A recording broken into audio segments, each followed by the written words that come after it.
Hey everybody, my name is Mona Bronson-Fuqua. I am chef instructor and owner of Je ne sais Fuqua, and today we are looking at ways to rescue fruit that has been forgotten in this abundance of summer as part of a new series brought to you by Hamilton County Resource. La Soup is a food rescue nonprofit that aims to rescue, transform, which means to cook, and share food while inspiring, educating, and nourishing the community.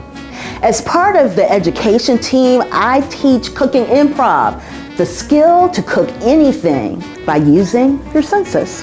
This is the season for fresh fruit.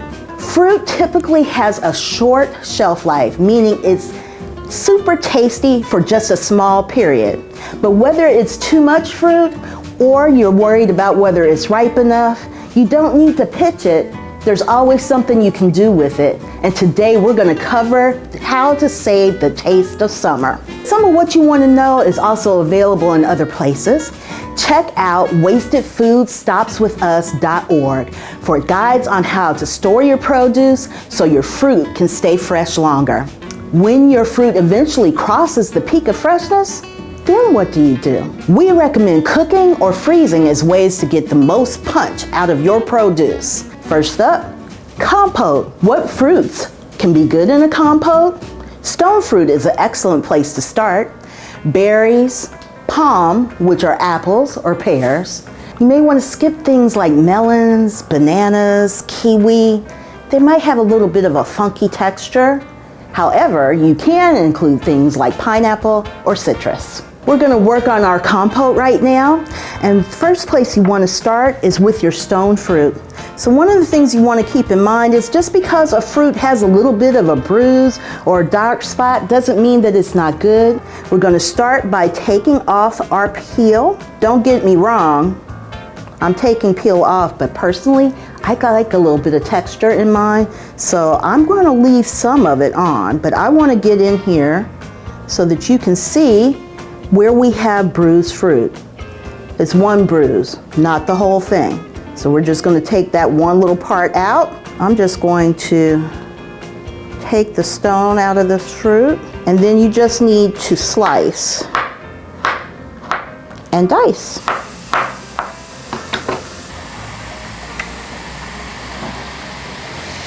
Now I smell that my pot is hot, and I want to add a little bit of liquid,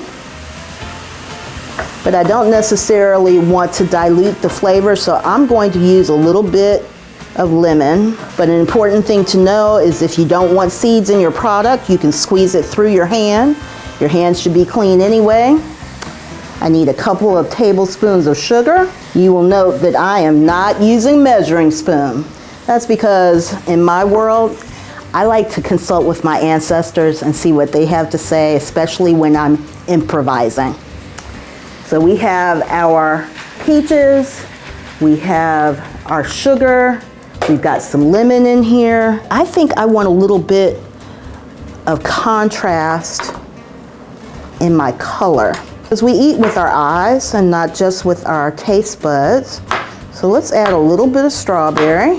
Remember, you just want to cut things to a size so that when they are in the bowl of a teaspoon, they fit. That way you know they're going to fit in somebody's mouth.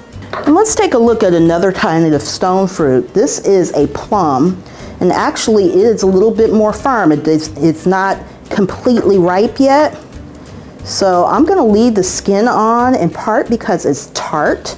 It's going to give me some extra flavor. Look at that.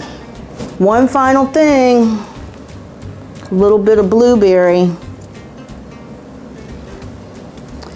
Eating the rainbow is important.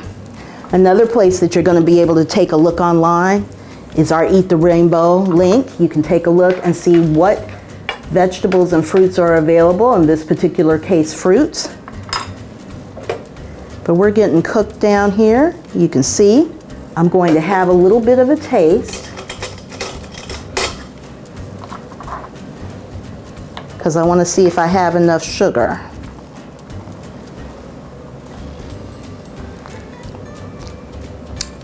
I'd say that's pretty good. You may have noticed that I put some scraps in my little bucket here. Why would I do that? Well, let me tell you why. It's because all of these scraps can help us to grow more food. Composting is important.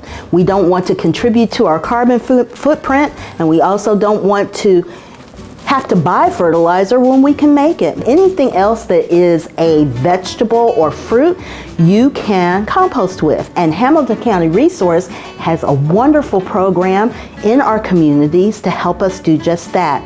Make sure that you go online to their website and find the places where you can take your compost scraps and help us help the planet.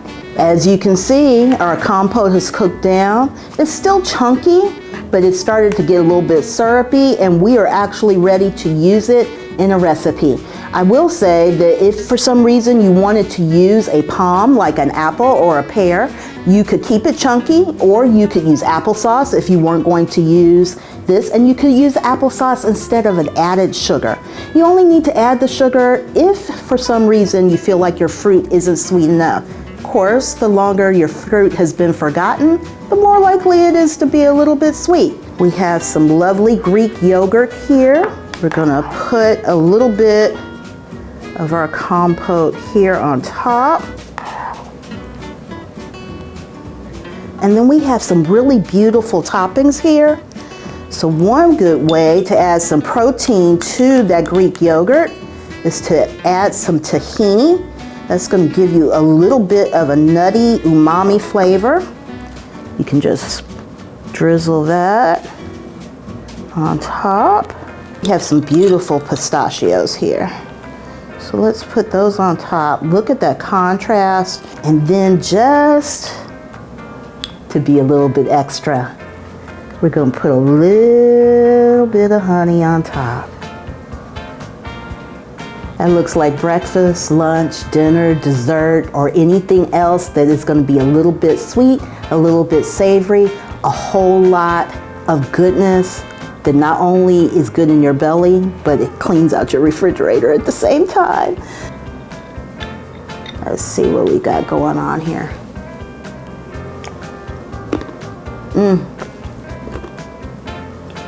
I'll be over in the corner. Y'all come back.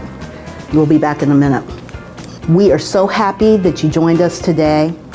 On behalf of Je ne sais quoi, Le Soup, Hamilton County Resource, please come back and join us again as we talk about forgotten foods and how you can rescue them.